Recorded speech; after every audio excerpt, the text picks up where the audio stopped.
돌아가세요. 깊은 산속 연화사 마당에서 회색 승복을 입은 스님이 조용히 말했습니다. 하지만 그 앞에 선 조폭들은 비웃기만 했어요. 이중이 지금 뭐라고 했어? 덩치 큰 남자가 스님의 어깨를 잡으려는 순간이었습니다. 믿을 수 없는 일이 벌어졌어요. 스님이 번개처럼 움직이더니 그 남자의 손목을 비틀어 버린 거예요. 그때 진우는 몰랐습니다. 이 평화로워 보이는 절에 숨겨진 비밀이 얼마나 큰지를요. 그리고 자신의 인생이 완전히 뒤바뀔 거라는 것도. 이야기 시작 전에 구독과 좋아요 눌러주시면 여러분의 앞날에도 큰 행운이 가득할 거예요. 세상에는 정말 어디서부터 틀어진 건지 모를 사람들이 있습니다. 28살 하진우가 딱 그런 케이스였어요. 매일 아침 일어나면 가슴속에서 뭔가 끓어오르는 분노부터 느끼는 사람이었죠. 편의점 야간 알바를 하다가도 손님이 조금만 까칠하게 굴면 주먹이 먼저 움직이려 했고, 건설 현장에서 일할 때도 반장이 한마디만 잘못하면 공구를 집어던지고 나와버리곤 했습니다.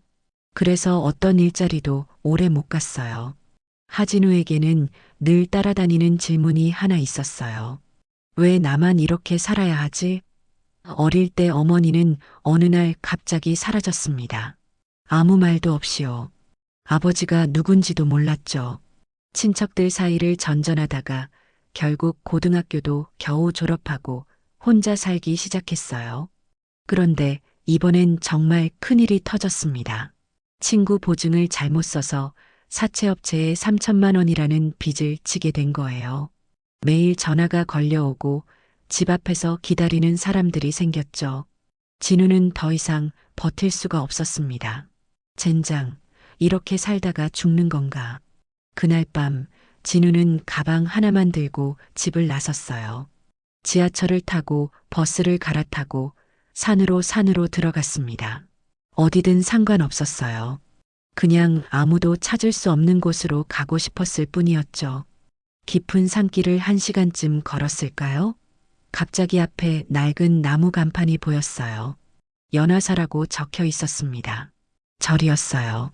진우는 한 번도 절에 가본 적이 없었는데 이상하게 발걸음이 그쪽으로 향했습니다. 문을 밀고 들어서니 마당에서 한 사람이 나무를 패고 있었어요.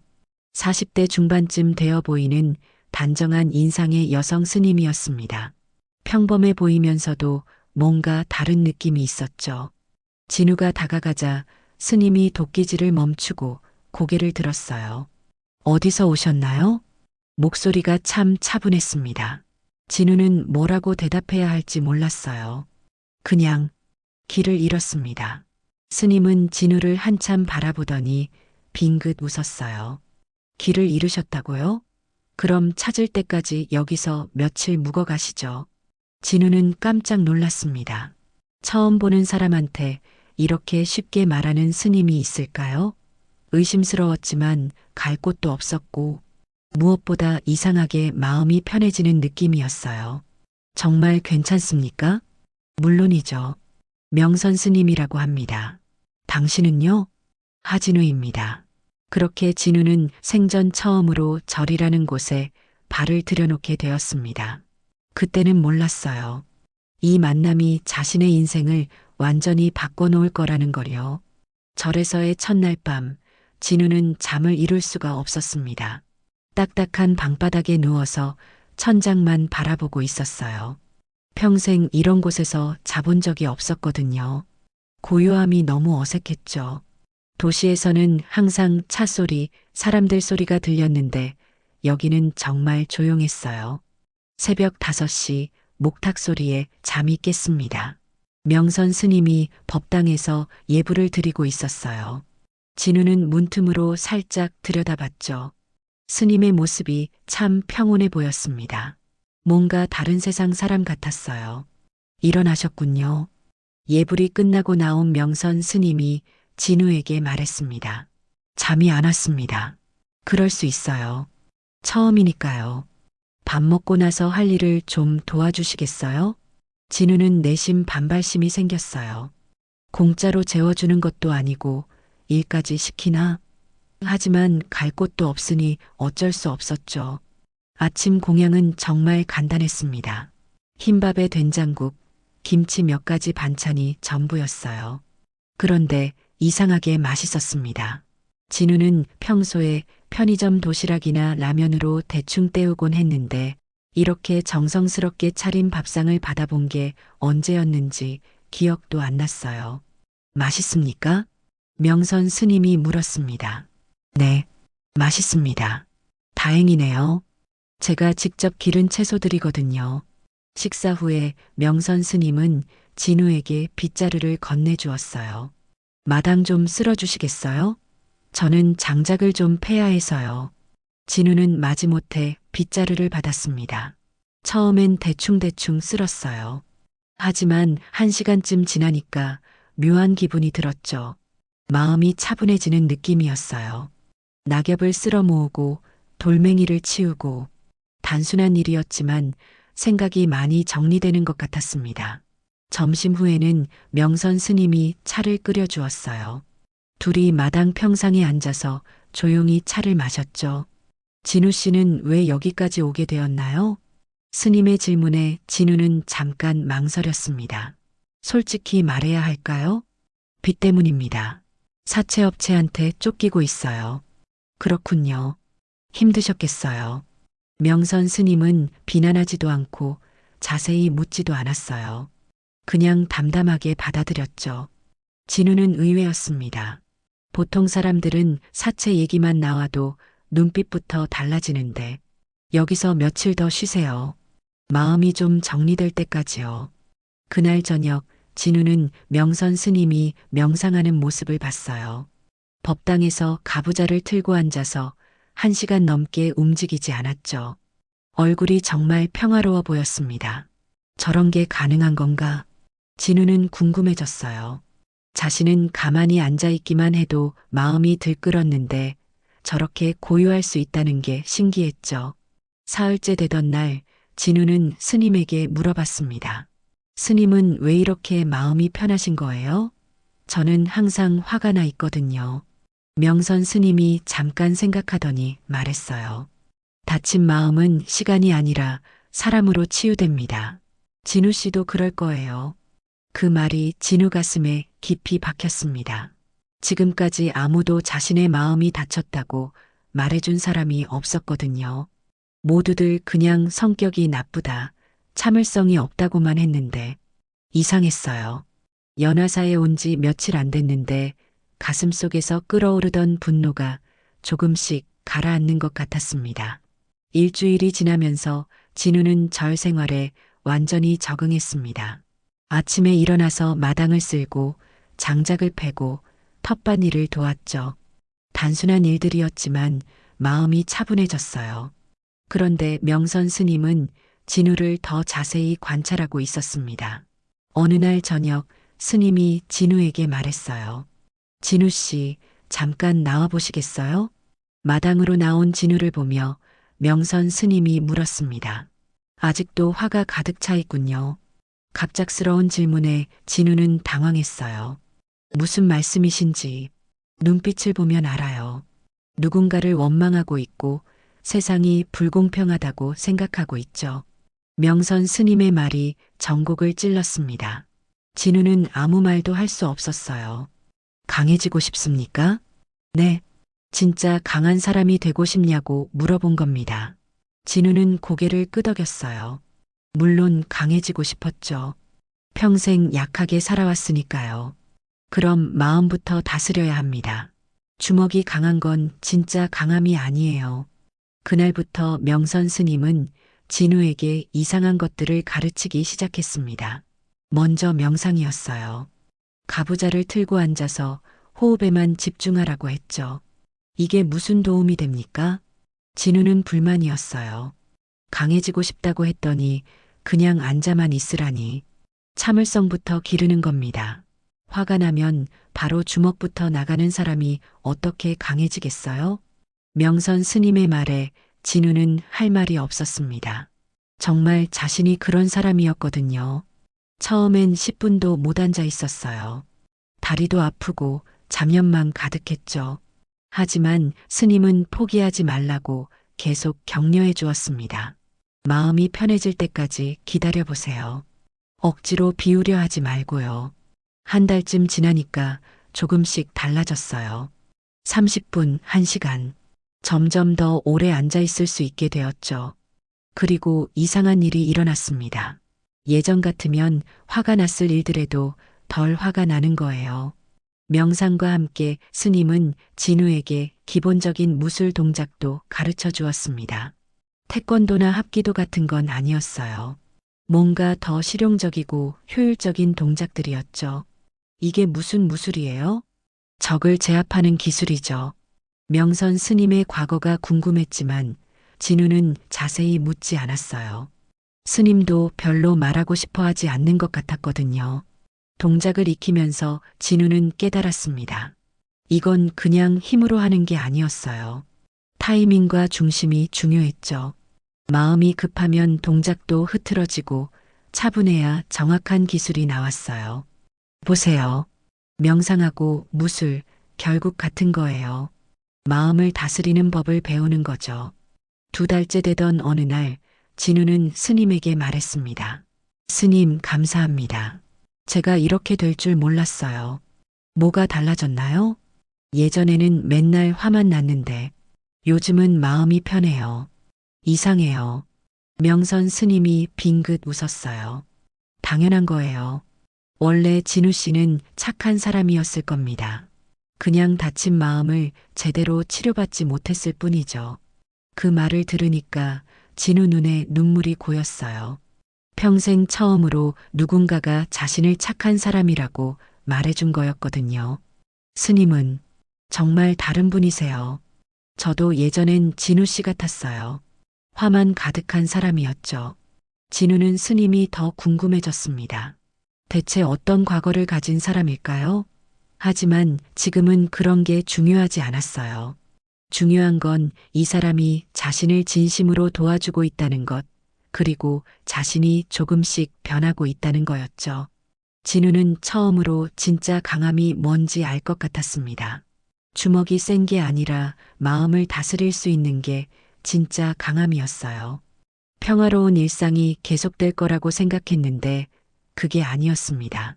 어느 화요일 오후 연화사에 예상치 못한 손님들이 찾아왔어요. 진우가 마당에서 장작을 패고 있는데 갑자기 검은색 승용차 2대가 절 입구에 멈췄습니다. 차에서 내린 사람들을 보고 진우는 바로 알았어요. 조직 사람들이었죠. 옷차림부터 다른 걸음걸이까지 딱 봐도 그런 사람들이었어요. 맨 앞에 선 남자가 특히 눈에 띄었습니다. 키가 크고 덩치도 좋았는데 얼굴에 흉터가 하나 있었어요. 나중에 알았지만 그가 마석구였습니다. 여기가 연화사지? 마석구가 큰 소리로 물었어요. 명선 스님이 법당에서 나왔습니다. 평소와 똑같이 차분한 표정이었죠. 무슨 일로 오셨나요? 단도직입적으로 말하겠어. 이절, 이제 문 닫아야 해. 마석구가 담배를 입에 물고 말했습니다. 이 일대가 재개발 구역으로 지정됐거든. 근데 이 절 때문에 계획이 차질이 생겼어. 알겠지? 명선 스님은 조용히 고개를 저었어요. 이곳은 저희가 합법적으로 사용하고 있는 땅입니다. 나갈 이유가 없어요. 합법적? 마석구가 웃었습니다.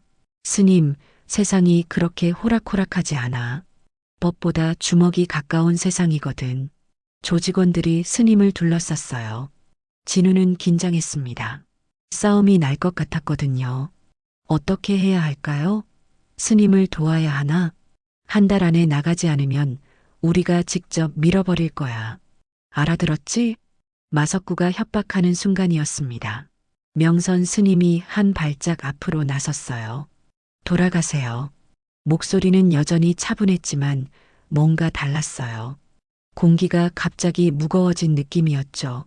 뭐, 이중이 지금 마석구가 스님의 어깨를 잡으려는 순간 믿을 수 없는 일이 일어났습니다.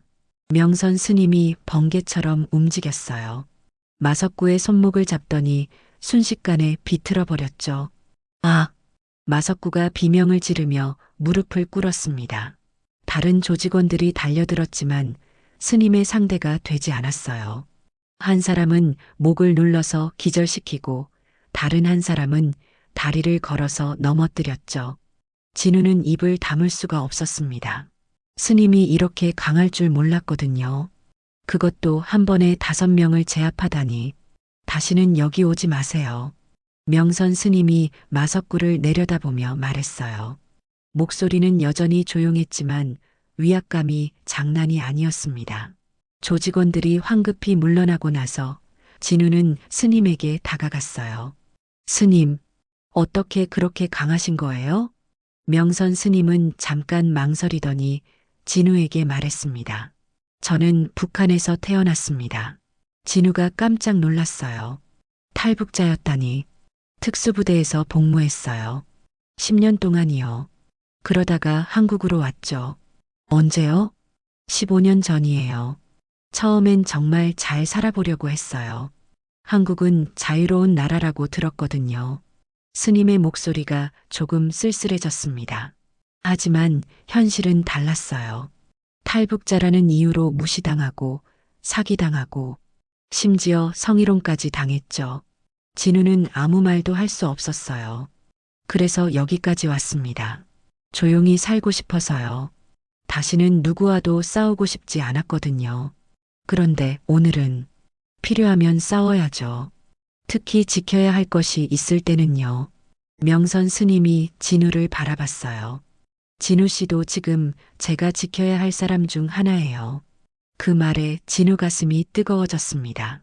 누군가가 자신을 지켜주려 한다는 게 정말 오랜만에 느끼는 감정이었어요. 하지만 한편으론 걱정도 됐습니다.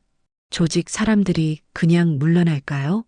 연하사에서 쫓겨난 마석구는 분한 마음을 억누르며 보스에게 보고하러 갔습니다. 얼굴이 빨갛게 달아올라 있었어요. 평생 조직 생활을 하면서 중 하나한테 이렇게 당한 건 처음이었거든요. 형님, 큰일입니다. 시내 한복판에 있는 고급 오피스텔 오태범의 사무실로 들어선 마석구가 말했어요. 오태범은 50대 후반의 남자로 이 지역에서는 손꼽히는 조직의 우두머리였습니다. 양복을 말끔하게 차려입고 있었지만 손등에 있는 문신이 그의 정체를 말해주고 있었죠. 무슨 일이야? 연하사 그 스님이 보통 사람이 아닙니다. 제가 데려간 애들이 전부 당했어요. 오태범이 눈썹을 찌푸렸어요. 중 하나가 너희 5을 상대했다고? 네, 그리고 젊은 놈 하나가 그 스님이랑 같이 있었습니다. 하진우라는 이름이었어요. 그 순간 오태범의 손이 멈췄습니다. 커피잔을 들려던 손이 공중에서 그대로 굳어버렸어요. 뭐라고? 이름이 뭐라고 했어? 하진우요. 28살 정도 되어 보이는. 오태범은 아무 말도 하지 못했습니다. 하진우.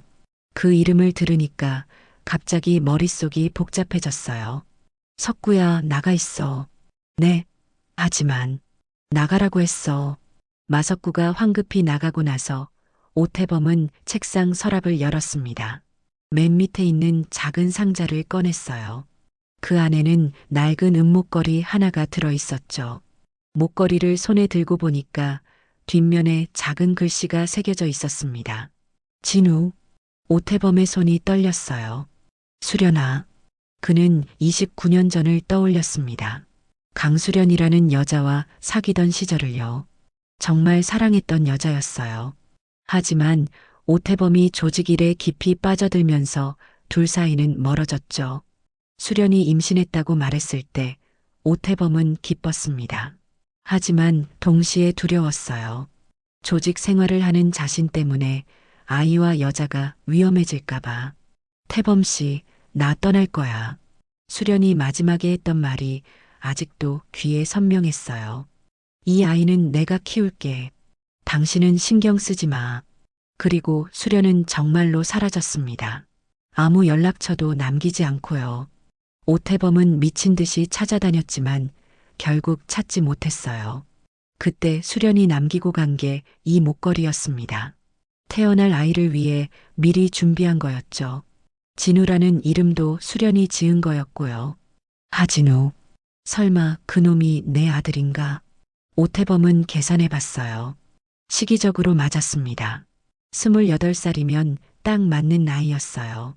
하씨 성을 쓰는 것도 수련의 성이 하씨였거든요. 마음이 급해진 오태범은 부하를 불렀습니다. 야, 하진우라는 놈 조사해봐. 네, 알겠습니다. 다음 날 조사 결과가 나왔어요. 하진우, 28살 어머니 하수련. 오태범은 확신했습니다. 분명히 자신의 아들이었어요. 이렇게 만나게 되는군. 오태범의 마음은 복잡했습니다.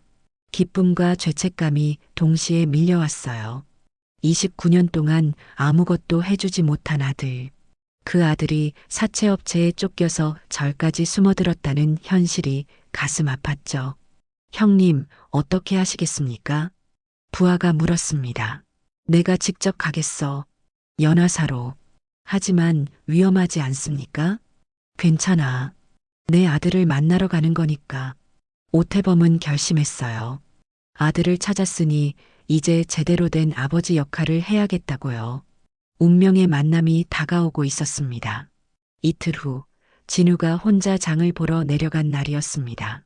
명선 스님이 무릎이 아프다고 해서 진우가 대신 마을까지 가게 된 거죠. 장보기를 마치고 돌아오는 길에 갑자기 검은색 고급 승용차 한 대가 진우 앞을 막았어요. 차에서 내린 사람을 보고 진우는 긴장했습니다. 며칠 전에 절에서 봤던 조직 사람들 중 한 명이었거든요. 하지만 이번에는 혼자였어요. 하진우 맞지? 남자가 다가오며 물었습니다. 오태범이었어요. 마석구보다 품격이 있어 보였지만 눈빛에서 범상치 않은 기운이 느껴졌죠. 누구십니까? 나와 잠깐 얘기 좀 하자. 해칠 생각은 없어. 진우는 망설였어요. 도망칠까 생각도 했지만 상대방이 진짜 해칠 생각이 없어 보였거든요. 오히려 뭔가 간절한 눈빛이었어요. 진우는 조심스럽게 차에 탔습니다. 오태범이 운전석에 앉더니 한참 말을 하지 않았어요. 뭔가 고민하는 것 같았죠. 어머니 이름이 뭐야? 갑작스러운 질문에 진우가 당황했습니다. 왜 그런 걸 물어보시는데요? 그냥 답해봐. 하수련입니다. 오태범의 손이 스티어링 휠을 꽉 쥐었어요. 역시 맞았습니다. 진우야. 네, 나는 오태범이야.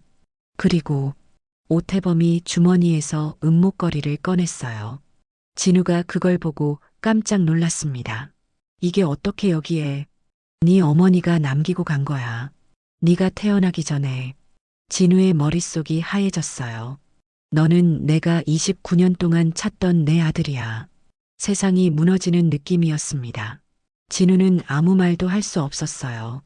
아버지를 찾고 싶었던 적도 있었지만 이런 식으로 만날 줄은 몰랐거든요. 믿기지 않겠지만 정말이야. 수련이와 나는 정말 사랑했어. 그럼 왜? 진우의 목소리가 떨렸습니다. 왜 이제야 나타나는 거예요? 수련이가 떠난 거야. 내가 이런 일을 한다는 걸 알고. 오태범의 목소리도 떨리고 있었어요. 미안하다. 그동안 아무것도 해주지 못해서. 진우는 복잡한 심정이었습니다.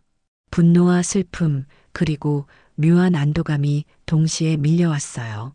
그래서 지금 뭘 하자는 거예요? 내 밑으로 와. 조직을 물려줄 생각이다. 진우가 고개를 저었어요. 전 그런 거 관심 없습니다. 진우야, 피는 못 속여. 넌 결국 우리 길을 가게 될 거야. 강한 사람들이 살아남는 세상이거든. 아니에요. 전 이미 다른 길을 배우고 있습니다. 오태범이 비웃었어요. 그 중한테서 절반 먹었다고 달라지는 줄 아니? 세상은 그렇게 호락호락하지 않아. 진우는 화가 났습니다. 명선 스님을 무시하는 게 참을 수 없었거든요. 생각해봐. 일주일 시간을 줄게. 진우는 아무 대답 없이 차에서 내렸어요. 걸어서 연화사로 돌아가는 동안 머릿속이 정말 복잡했습니다. 29년 만에 만난 아버지. 그런데 하필 조직의 우두머리라니. 연화사에 도착해서 명선 스님에게 모든 걸 털어놓았어요. 스님은 조용히 들어주었습니다. 어떻게 해야 할까요? 진우가 물었어요. 넌 네가 어떤 사람이고 싶은지 스스로 결정해야 해. 하지만 그 사람이 제 아버지라면 피가 섞였다고 해서 똑같은 사람이 되는 건 아니야. 넌 너만의 길이 있어. 명선 스님의 말이 마음에 와 닿았지만 여전히 혼란스러웠어요. 아버지의 피와 스승의 가르침 사이에서 진우는 선택해야 했습니다. 일주일이 지났습니다. 진우는 그동안 정말 많이 고민했어요. 밤에 잠도 제대로 못 잤죠. 아버지의 피를 받았다는 게 계속 머릿속을 맴돌았거든요.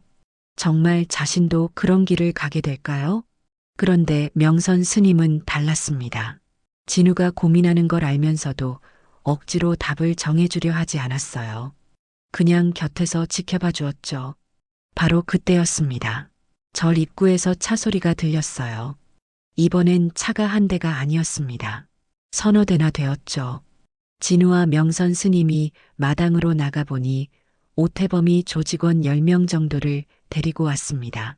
일주일 됐다. 오태범이 진우를 바라보며 말했습니다. 결정했나? 진우는 잠깐 망설였어요. 하지만 명선 스님 옆에 서면서 대답했습니다. 죄송하지만 전 여기 있겠습니다. 오태범의 얼굴이 일그러졌어요. 진우야, 넌 내 피가 섞인 내 아들이야. 절반 먹었다고 정의로운 사람이라도 될 줄 아니? 아니요. 진우가 똑똑히 말했습니다. 전 당신처럼 안 살 거예요. 그리고 진우가 명선 스님을 바라봤어요. 저한테는 이미 진짜 스승이 계십니다. 그 말에 오태범이 완전히 화가 났습니다. 좋아. 그럼 힘으로 데려가지. 오태범이 손짓하자 조직원들이 일제히 달려들었어요. 하지만 명선 스님과 진우는 준비되어 있었습니다.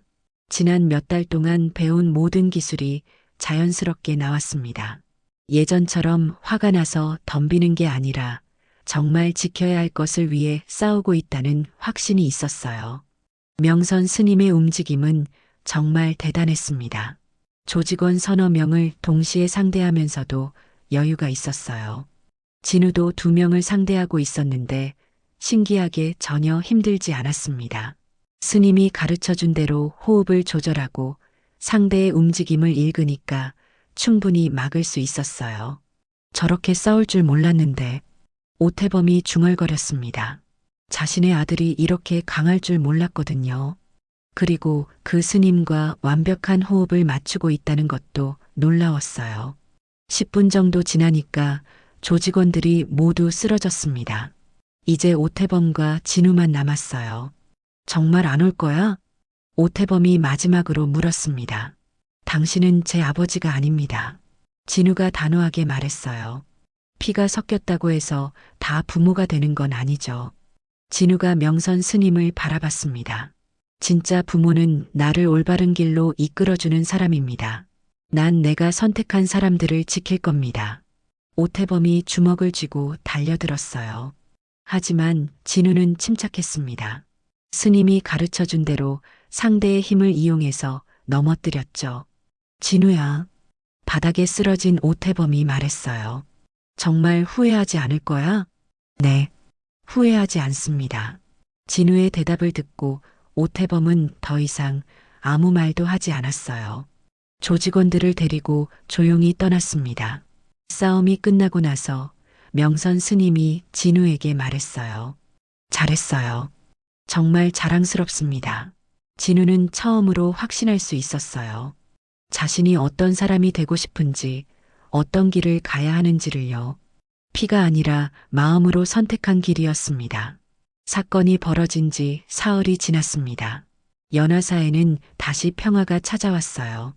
오태범과 조직원들이 완전히 물러간 뒤로는 아무도 저를 괴롭히지 않았죠. 진우는 그동안 정말 많은 생각을 했습니다. 어느 날 아침 진우가 명선 스님에게 말했어요. 스님, 제가 결정한 게 있습니다. 뭔가요? 정말로 스님의 제자가 되고 싶어요. 진짜로요. 명선 스님이 깜짝 놀랐습니다. 예상하지 못한 말이었거든요. 진우 씨, 그게 무슨 뜻인지 알고 하는 말인가요? 네. 머리도 깎고 승복도 입고 정말 스님처럼 살고 싶습니다. 진우의 목소리가 진지했어요. 이 몇 달 동안 여기서 지내면서 처음으로 진짜 제 모습을 찾은 것 같아요. 분노가 아니라 평화를 지키며 살고 싶습니다. 명선 스님은 한참 생각했어요. 정말 진심인지 확인하고 싶었거든요. 힘든 일이에요. 세상과 멀어져서 사는 거죠. 괜찮습니다. 전 이미 세상에서 멀어진 사람이었어요. 그런데 여기서는 달랐습니다. 진짜 살아있다는 느낌이었어요. 그날 오후 명선 스님이 진우의 머리를 깎아주었습니다. 거울을 보니까 완전히 다른 사람 같았어요. 하지만 이상하게 마음이 편했죠. 이제부터 새로운 이름이 필요하겠군요. 명선 스님이 말했습니다. 법명을 지어드릴게요. 연명. 어떤가요? 연명이요? 인연으로 밝아진 사람이라는 뜻입니다. 진우 씨가 이곳에 온 것도 인연이고 그 인연으로 새로운 삶을 찾게 된 거죠. 정말 좋은 이름인 것 같았습니다. 며칠 후 회색 승복을 입은 연명이 마당을 쓸고 있었어요. 예전에 하진우였을 때 억지로 했던 일이었는데 지금은 정말 좋았습니다. 마음이 차분해지는 느낌이었거든요. 연명아. 명선 스님이 부르는 소리에 연명이 고개를 들었어요. 아직 새 이름에 익숙하지 않았지만 기분이 좋았습니다. 후회하지 않아? 명선 스님이 물었습니다. 전혀요. 오히려 이제서야 제 길을 찾은 것 같습니다. 연명이 마당을 바라보며 말했어요. 예전엔 매일 화만 났었는데 지금은 정말 마음이 편해요. 이게 진짜 강함인 것 같아요. 맞아. 진짜 강한 사람은 자신의 마음을 다스릴 줄 아는 사람이지. 해가 저물어가고 있었습니다. 연명이 빗자루를 들고 다시 마당을 쓸기 시작했어요. 낙엽을 쓸어 모으면서 조용히 웃고 있었죠. 정말 행복해 보였어요. 명선 스님이 법당에서 나와서 연명을 바라봤어요. 몇 달 전에 절에 도착했던 그 거친 청년은 더 이상 없었습니다. 대신 마음이 평화로운 진짜 제자가 있었죠. 연명은 이제 확신했어요. 자신이 어떤 사람이고 어떻게 살아야 하는지를요. 피가 아니라 마음으로 선택한 길에서 진짜 행복을 찾았습니다. 연화사에 다시 고요한 밤이 찾아왔고 연명은 처음으로 진짜 집에 온 것 같은 기분을 느꼈어요.